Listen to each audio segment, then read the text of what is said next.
Coming up on this edition of Carolina Insider. How revisiting your favorite childhood video games comes with a higher cost. Plus, the School of Journalism and Mass Communications is celebrating 100 years. But first, it would be really cool to come back to where I got my undergrad. USC's own College of Education is getting recognized nationally. Carolina Insider starts now.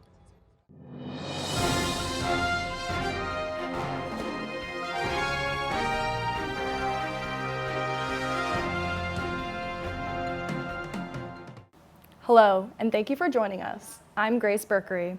Our top story today, former South Carolina Governor Nikki Haley has a new job. After a poor showing in the Republican primaries, including right here in her home state, Haley will be joining a conservative think tank in Washington, D.C. According to South Carolina Public Radio, Haley will join the Hudson Institute, which focuses on foreign policy. Back in 2018, Haley received the group's Global Leadership Award when she was America's UN ambassador. Back on campus, several of USC's graduate academic programs continue to excel and gain national recognition. Here with that story in today's Cocky Spotlight is Violet Raftery. Violet? Some colleges on campus are breaking new ground. According to U.S. News and World Report, one of the biggest gains is in the College of Education's graduate program. That program now places amongst the top in the nation at 29th in the country. That's an 11-spot improvement from last year and a 58-spot jump from 2 years ago. Two graduate students I talked to spoke highly of South Carolina's program. I feel like it's just nationally recognized because of the strength of the professors here. Like the people that are within the program just boast so much like enthusiasm and confidence about the program that they're a part of. I've always wanted to be a teacher here at the College of Ed. They are always encouraging you, supporting you. And other programs at USC are celebrating as well. The College of Nursing's master's program sits at number 22, and the School of Law ranks number 13 for trial advocacy. And then there's USC's International MBA program, which maintained its number 1 ranking in the country. Back to you, Grace. Thanks, Violet. In other university news, some South Carolina lawmakers may allow colleges to raise tuition. According to the state newspaper, a proposed budget provision in the Senate would allow up to 2% increase for in-state students next year, breaking a 6-year freeze. But Governor McMaster opposes the idea, citing concerns about inflation's impact on everyone's finances. Speaking of rising prices, the cost of video games are at an all-time high. Carolina Insider's Philip Schleiss explains how gamers are dealing with the price increase.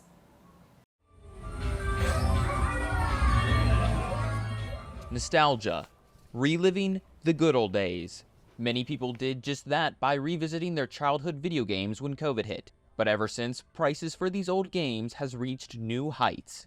Gamer and consumer Lyle Frazier doesn't think these prices are worth it for the average buyer. I'm really just buying it for collector value. For the consumer who won't pay the price, they take to the internet, which provides easy access to pirate and play these games with just a few clicks. But for those who don't want to get their hands dirty online, buying illegally reproduced copies of games is also a reality. This is a fake cartridge I bought from China for $10, and this real one cost about $70. These reproduction cartridges, or repros, barely look different on the outside. Scratch and Spin employee Chad Cooper looks for signs of a repro. I would just take it apart and just look at the board itself, because that's more of a better way to tell if it's a repro or not. Nintendo used to have a program addressing this issue called Virtual Console, where customers could officially buy cheap digital versions of these old games. It was great because you could buy games that otherwise costed $100 for like $10. They have since switched over to a subscription model that is much more limited. For Carolina Insider, I'm Philip Schleiss. If you're looking for some in-person entertainment, here are a few events coming up in Columbia and on campus. If you're itching to wake up early, the 2024 Cocky Trot will start at Gamecock Park at 8 a.m. on Saturday, ending at Williams-Brice Stadium. But don't be too quick to leave Willie B. The Garnet and Black Spring Game kicks off that same evening at 7 p.m. Be sure to stick around after for a fireworks show. And on Monday the 22nd, you can get relaxed before finals with a flick on the field. Wonka will be showing. Gates open at 6:30 and the movie starts at 8. Our final story brings us right back to our very own journalism school, celebrating its 100-year anniversary. Students and faculty gathered on the lawn between the SJMC and Kennedy Greenhouse Studio recently.